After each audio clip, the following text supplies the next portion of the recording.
Futebolaço, eu sou o Dieguinho. Então, rapaziada, tá entrando no ar mais um giro de notícias do meu, do seu, do nosso Clube de Regatas Vasco da Gama. Você que tá chegando aqui pela primeira vez, se inscreve no canal e ativa o sininho. Mas pra quê, Dieguinho? Para não perder os próximos vídeos. Segue a gente lá no Instagram, estamos fazendo um trabalho muito bacana por lá. E segue a gente também no Twitter. Dieguinho dá várias informações e opiniões também por lá. Já chega deixando o seu like marotaço para dar aquela moral e ajudar na divulgação do vídeo. Bom, galera, tem bastante notícia para trazer para vocês, então deixa o like no começo do vídeo que ajuda bastante. Bom, para quem não sabe, a primeira rodada da Série B foi finalizada ontem. Ainda tinha um jogo a ser realizado entre Goiás e Sampaio Corrêa. O Goiás recebeu o Sampaio Corrêa dentro do seu estádio e não conseguiu vencer. A partida acabou empatada em 0-0. Com isso, o Vasco acabou a rodada na penúltima colocação. E até fazer um balanço das 4 equipes que caíram da Série A para a Série B na última temporada, o Vasco foi a única que perdeu. Goiás e Botafogo estrearam com empate e o Curitiba venceu o Avaí dentro de casa. Das equipes tidas como tradicionais, além dos 4 que caíram, mais Cruzeiro que lá já estava, o próprio Avaí, Ponte Preta e Guarani, a única equipe que venceu foi o Curitiba. Então as equipes ali mais tradicionais, ninguém teve um bom desempenho, a não ser o Curitiba que venceu o Avaí por 2-0. Bom, passada a situação de Série B, vamos falar de Copa do Brasil. O Vasco enfrenta logo mais às 9h30 da noite, Boa Vista fora de casa pela primeira partida da terceira fase da Copa do Brasil. A premiação para quem avançar às oitavas de final é R$2.700.000. A partida terá a transmissão do Sport TV 2 e também do Premier. Quem ainda paga o pacote de Premier poderá ver todos os jogos aí da Copa do Brasil e também da Série B. E se você quiser assistir os meus comentários em tempo real, lá no nosso segundo canal, Futebolaço Júnior, eu vou estar lá ao vivo com a narração em áudio no fundo e fazendo os meus comentários no decorrer da partida. E claro, aqui no nosso canal principal, logo acabe o jogo, eu vou fazer a minha análise e vou colocar para vocês aqui. Então, inclusive, lembrando, o sorteio das 6 camisas do Vasco em parceria com a 1xBet é hoje e logo mais no nosso segundo canal eu vou estar fazendo antes do jogo, antes da bola rolar, o sorteio das camisas. Beleza? O Vasco vai a campo com a provável escalação. Goleiro Vanderlei, Léo Matos na lateral direita, a zaga formada por Hernando e Ricardo Graça. Na lateral esquerda, Zeca na cabeça da área. Rômulo e Matias Galarza, armando o time por dentro ali, Sarrafiore, aberto pelas pontas Peck e Jabá. E na frente, Germancano. Quem assistiu o meu vídeo ontem à noite, eu informei que o Marcelo Cabo deve fazer 3 barrações. Informação dada pelo Globoesporte.com. Morato, Figueiredo e Andrei, os 3 devem perder as suas posições. Leandro Castan, Marquinhos Gabriel seguem fora, não se recuperaram ainda das suas contusões.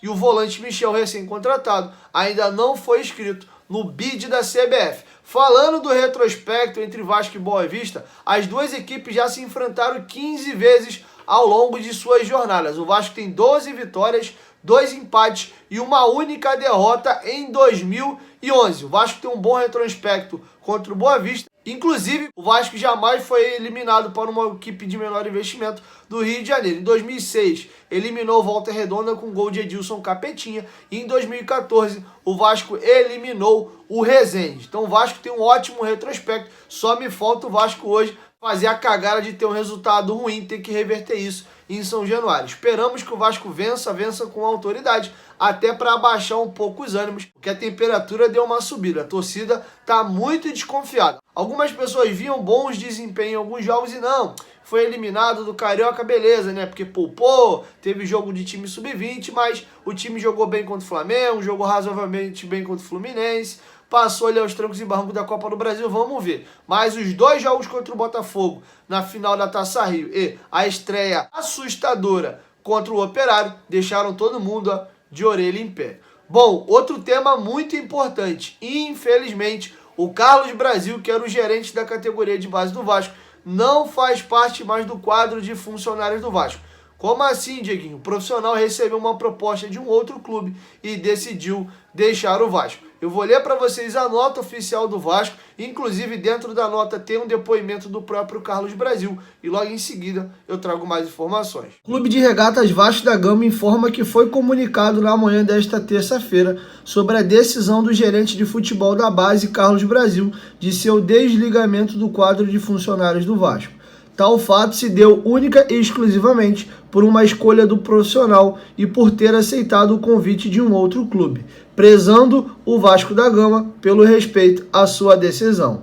Ao site oficial do Vasco, o Carlos Brasil comentou o seguinte: com muita gratidão e com o coração apertado, dou esse até logo ao Vasco. Houveram esforços de todas as partes para o prosseguimento deste vínculo, mas também foi entendido que este momento de novos desafios seria importante em minha trajetória profissional. Reafirmo a admiração e confiança em todo o trabalho desenvolvido pela nova diretoria, que certamente está colocando o Vasco em seu devido lugar.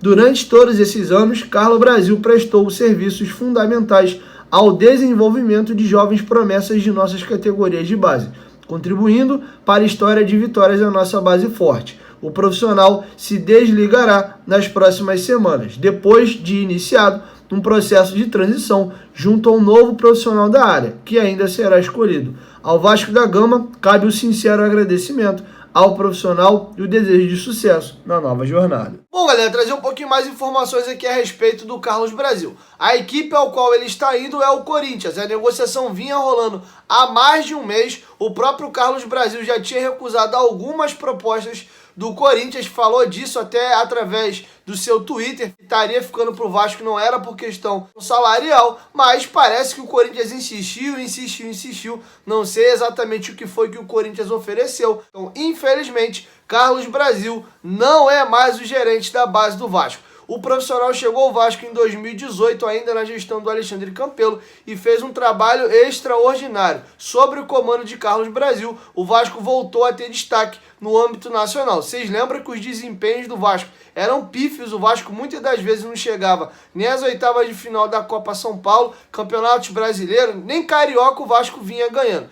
O Vasco ainda ganhou um campeonato carioca naquele período ainda ali do time do Paulo Vitor, que comemorava o gol fazendo assim, Matheus Vital, Vander e etc. Mas foi algo bem esporádico. Vamos desejar sucesso ao Carlos Brasil na sua nova empreitada, mas temo muito pelo futuro da base do Vasco. Dentro da própria nota, há um acordo que o Carlos Brasil vai continuar no Vasco até o Vasco contratar um novo profissional para que o Vasco possa estar fazendo ali essa passagem de bastão, mas é certo mesmo que o profissional irá para o Corinthians. A gente acompanha poucos profissionais da base, né? O Carlos Brasil se destaca muito, mas eu não conheço muito profissionais com grande destaque e que principalmente esteja livre no mercado para poder chegar ao Vasco. Diretores executivos de equipes profissionais, a gente poderia citar vários nomes aqui de destaque no futebol brasileiro, como Rodrigo Caetano, Marcos Braz do Flamengo, o próprio que está no Atlético Mineiro agora, trabalhou recentemente no Palmeiras e no Cruzeiro, o Alexandre Matos, e muitos outros profissionais que se destacam em equipes profissionais.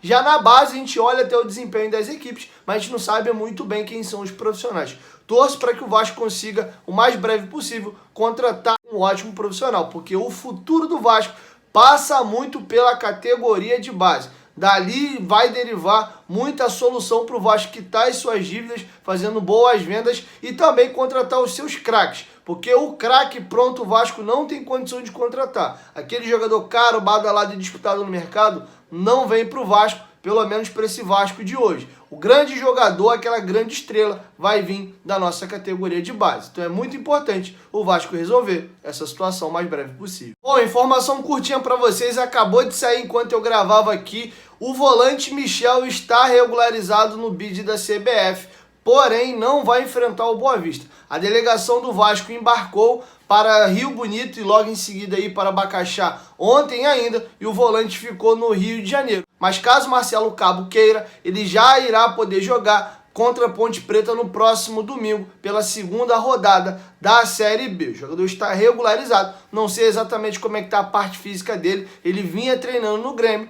mas depende agora apenas do Marcelo Cabo. Então essa é a novidade. Michel está regularizado, mas ainda fora da partida, porque a delegação do Vasco já tinha viajado para o confronto do Boa Vista. Bom, galera, é isso. Essas eram as informações que eu tinha para trazer para vocês nesse girão de notícias. Lembrando que logo mais, entre 8h40 e 9 da noite, lá no nosso segundo canal, Futebolaço Júnior, eu vou estar fazendo a transmissão da partida. E para a galera que fez os depósitos e vai concorrer ao sorteio das 6 camisas do Vascão, o sorteio será por lá. Conto com vocês ao vivo comigo lá nos comentários. Vocês podem ligar a televisão de vocês, botar no mudo, porque no fundo vai estar a narração da partida. E aí vocês me escutam, comentam no chat, a gente vai trocando uma ideia. Vai ser bem bacana, beleza? 1, 2, 3, futebolaço. Tamo junto, família. E a qualquer momento de volta. Nós tamo junto, valeu, fui!